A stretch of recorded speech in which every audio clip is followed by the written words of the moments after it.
Hello again, Rams. I'm Bryan Buck. And I'm Sydney Wicker. We have a lot of exciting content to cover from this past week, so without further delay, let's get started. On Thursday, CSU announced the new head coach for the men's basketball team. As this long and eventful process has finally come to a close, the welcoming of Niko Medved has been nothing but exciting for CSU so far. Let's take a look at the excitement Niko brought to the press conference on Friday. You're going to think I'm crazy here, but I told Joe in the interview process that I don't know who you're talking to. I said, but I would find it hard to believe that you had another coach and his wife who could sing the CSU fight song. That's true. And I came in here and I'm looking back and I see Jerry Rice back there. And Jerry, would it be crazy for us to do that here? Let's do it. Stalwart Ram team on to the goal. Tear the Cowboys line asunder as down the field we thunder. Knights of the green and gold, fight with all your might. Fight on, you stalwart Ram team. Fight, fight, fight. Go Rams! Yeah. Bryan, I know that was nothing but exciting for us to watch and super entertaining, and this is something CSU fans are going to remember forever. Yeah, when we were in the press conference, I was thinking to myself, he's answering a lot of these questions really well, but just how well can you do in a press conference? Can you win a press conference? And he answered the question, yes, you can win a press conference with that last fight song. Yeah, I know we were talking about that, and it's very true. It was very exciting, and if there was any way to win, he definitely did that. Yeah, he did. I know that we've been talking about welcoming Niko back. He actually was a coach here in 2007 under Tim Miles at the time, and he did have 1 year under Larry Eustace. I think during his time here, he definitely showed a lot that he could do, and he's definitely proved that as a coach overall. Yeah, he has. And when he left CSU in the 2013 season, he went to Furman, who was a team that went 7-24 before he was there. He was only there for 4 years, but by his last year, they had 23 victories in his final season, which is a 16-game growth in just 4 seasons, which is really incredible, especially for a program as small as Furman is. And then he went to Drake and went 17-17 in just 1 year, which is a team that had also gone 7-24 the year before, which is 10 more wins in just 1 season than the year before. And that's crazy growth from a head coach. And having gone 11-21 last year here at CSU, I know we look forward to some kind of growth like that. Yes, for sure. I know this team could definitely use the type of energy that he's bringing and that he's showing that he can bring to this program. Yeah. I know he actually did get to work with players here at CSU like Andy Ogden, who played here and who was also an Olympian. And he also did get to play with Darian Green during his time here. Well, didn't get to play with, he got to coach him during his time here. And then he also got to meet Anthony Bonner, who went to the same high school as Darian Green. And then he started talking to Anthony Bonner during his sophomore year of high school, and that kind of helped bring Anthony Bonner here. Yeah, well, it's big for that relationship too, because one of the big questions bringing in a head coach for CSU was, what's it going to be like keeping players around? And today we saw Chris Martin, who was a commitment from Oral Roberts, a transfer. He's going to transfer away, but Nico Carvacho, Mountain West honorable mention guy, is a guy who said, I'm going to be looking for other schools.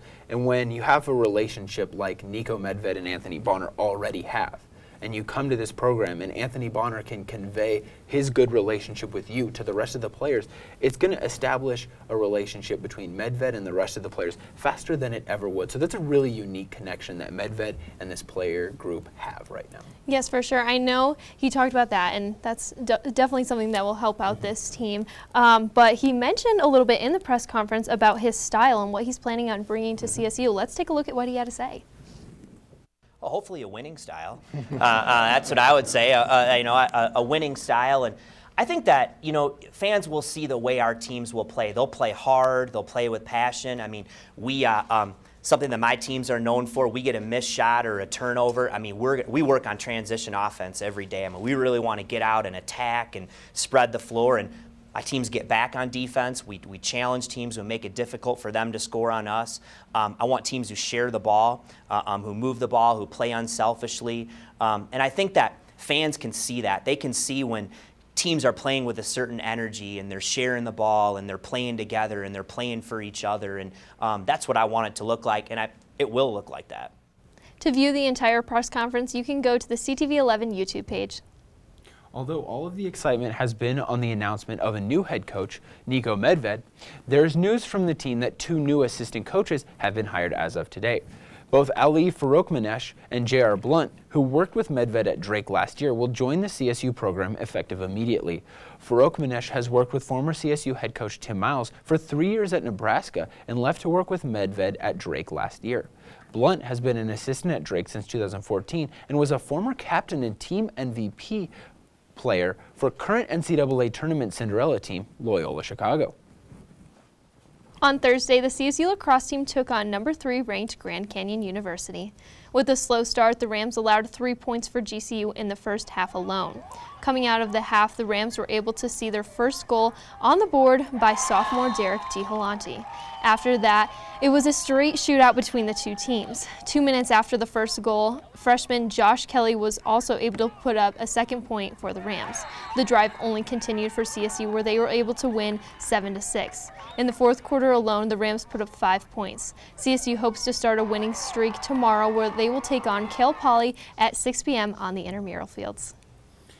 The Colorado State football team, on the hunt for a new starting quarterback after Colin Hill tore his ACL earlier this month, got some much-needed support this past week. Washington quarterback KJ Carter-Samuels has decided to transfer to CSU as a graduate student and will arrive at CSU in the fall. CSU's current QB depth chart includes just 1 career passing attempt from senior J.C. Robles and 3 quarterbacks who have yet to record any game time in redshirt freshman Justice McCoy, redshirt freshman Judd Erickson, and freshman Selveti Dascali.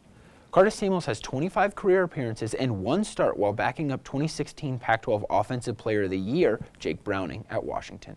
During his time as a Husky, he went 27 of 47, throwing for 310 yards and 3 touchdowns. Carter-Samuels was a top 25 rated quarterback coming out of high school.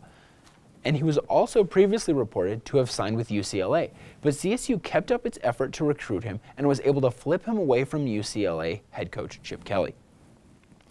CSU football is now 4 practices into a 15-practice spring schedule that will end on April 21st with a spring football game at CSU Stadium. With an entirely new coaching staff and new offensive coordinator, the Rams have put a lot of focus on solidifying the basics like tackling and fundamentals, along with replacing the leaders who graduated from last year's squad. We need to slow down and make sure we get the fundamentals of playing football: blocking, tackling, throwing, catching. We're getting a little bit better. This was day 4. We're going to take a quick break, but don't go anywhere. We have lots more exciting coverage coming after the break.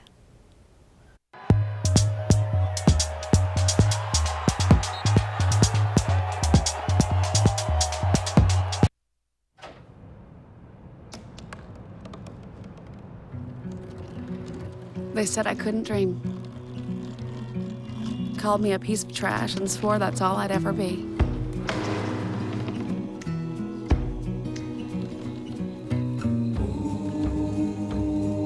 Said a bottle couldn't see the ocean.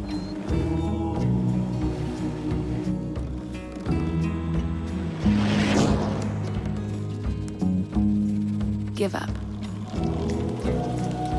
Go back to the dumpster. But I didn't listen. I made my way.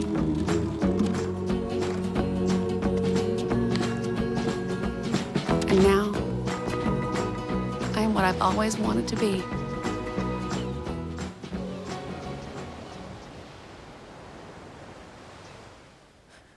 The CSU track and field team traveled to Golden, Colorado for their first event of the outdoor season this weekend for the Mines Nature's Bakery Invite.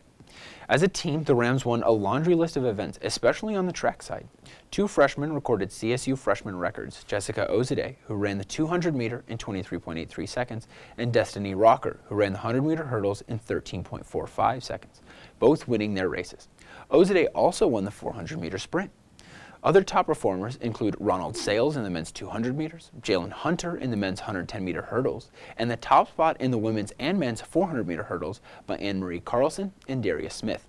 CSU Track and Field, whose men's team is ranked 15th nationally, won events on the field side as well, with a podium sweep of the women's hammer throw, including top performer Kelsey Bedard, to go along with individual victories by Josie Spitz in the pole vault and Lindsay Reed in the triple jump.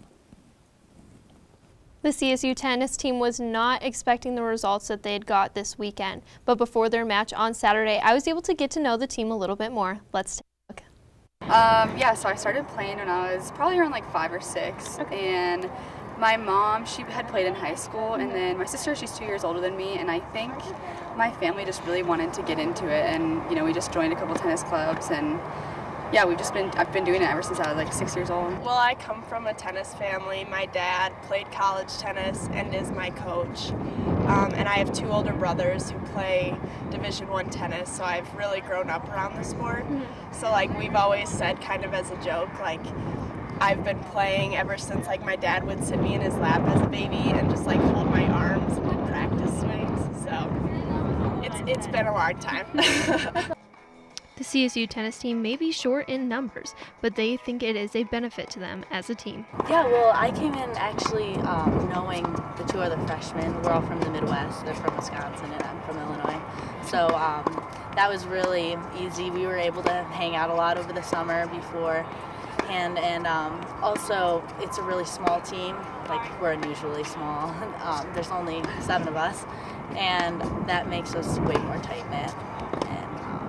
I guess just traveling together every weekend, we just experience so many things together, and it works. Yeah. We're actually a lot closer than people think we are. We all get along really well, and even when we're not on the tennis court, we're together more than anyone would even think we were. With this team being as close as they are, the biggest benefit for this team really comes from their love of just being able to play here at CSU.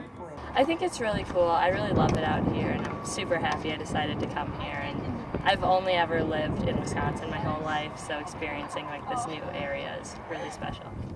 This weekend, the Rams were able to dominate in a doubles match where they won 12-2 on Saturday, but unfortunately, they were not able to come to a finish in the singles. Freshman Emily Lichswiger was able to win over number 2 ranked Michaela Henney in the singles match. Overall, the Rams finished 5-2 against Creighton. On Sunday, the Rams also fell to Weber State 4-3. Freshmen Priscilla Palomiro and Emily Lichswiger were both able to bring in victories for the Rams. The Rams started down 3-1, but were able to have a close comeback with Palomiro's final match of the day. Unfortunately, the Rams did have to forfeit 1 match due to an injury that gave them a disadvantage. After the match, I was able to speak with head coach Jared Camerata about the 2 losses this weekend. Today I'm joined by Coach Jared Camerata. Let's talk about today's match, particularly not the results that you guys wanted. Would you like to talk about that with me? Yeah, you know, we'd love to come out with a win here today and yesterday, but we fought hard, and we're down a bit on players, but we got to get healthy and get back ready because conference is starting. I know yesterday Emma Corwin was one of the players who had got injured. What exactly happened to her, and what can we see for her to come back?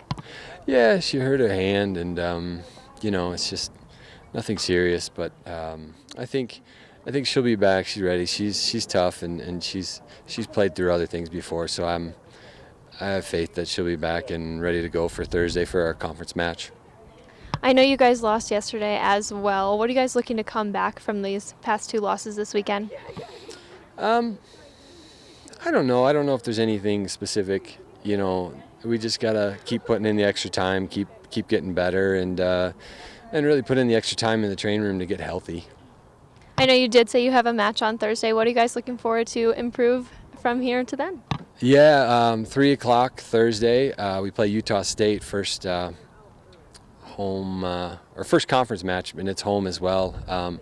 Yeah, just looking to come out with good energy and play good dubs. I mean, last 2 days we played great doubles, and then carry that over into singles, and you know, I think we'll be all right. And again, we just need to focus this week, get everyone healthy and ready to go. Awesome. Well, that's all I have for you, Jared, but thank you so much for joining me. Thank you, Coach Camerata. CSU will take on Utah State Thursday at the CSU tennis courts. The CSU men's golf team took quite the road trip up to Bremerton, Washington to take on Denver University in a dual match. The teams held the event at Gold Mountain Golf Club, the site of the 2018 Mountain West Championship. As a golfer from the Seattle area, it's no surprise to me that the teams made the trek because this is a beautiful and fun course that has hosted numerous Pac-10 and 12 championships. But as the teams found out, March golf in Seattle is for the thick-skinned. The Rams played through overcast skies and some light drizzles to a draw with Denver. Max Olfke and Jack Ainsko won their match play events, while Parathikorn Siorasi found a draw in his match. The Rams return to the damp Pacific Northwest to participate in the Oregon Duck Invitational today and tomorrow. And after round 1, the Rams sit in 6th place out of a 16-team field with a score of 10 over par. Over the weekend, the CSU club baseball team played in a 4-game series against the Wyoming Cowboys. The Rams went 3-1, clinching the win for the series. The Rams struggled in Game 1 Saturday, losing 5-4. They were unable to get the backs going and struggled to get runners in scoring position. Things changed in Game 2 when the Rams came out running 10 over the Cowboys in the 5th inning. Freshman Caleb Zietlow batted an average of .375 over the weekend, batting 1,000 in the last game yesterday, going 4 for 4. The Rams play Friday at home against Colorado Mesa. First pitch is scheduled for 5 p.m. With spring sports being less notable than fall sports, and with basketball season behind us, we decided to test what our fellow CSU classmates had, or what they knew about spring sports here at CSU. Hi Ram fans, I'm Jerry Stratton. And I'm Tara Barr. Today we're out here in the CSU Plaza where we're testing students on their knowledge of CSU sports. Do you know who the head coach for the softball team is? We have a softball team? Yes, we do. Can you name a player on the CSU softball team? No, I can't. So can you name what division CSU is in? We're Division 1. Division 1, all right. Can you name a player on the CSU club baseball team? No. No? Can you name a player on the softball team? No, I do not. All right. Can you tell us what conference that the CSU athletics plays in? No. Okay, Kara, can you answer what conference that CSU athletics plays in? CSU is in the Mountain West Conference. Can you let us know what division we're in? D1. Good job. Can one of you name a club sport we have here at CSU? Ultimate Frisbee. Yeah. Nice. Can you name one? Volleyball. We do have a club volleyball team, actually. Thank you, Jared and Tara, for seeing what CSU students know about spring sports. That's all we have for you tonight. Thanks for tuning in. We will have more updates for you next Monday. Have a great night, Rams.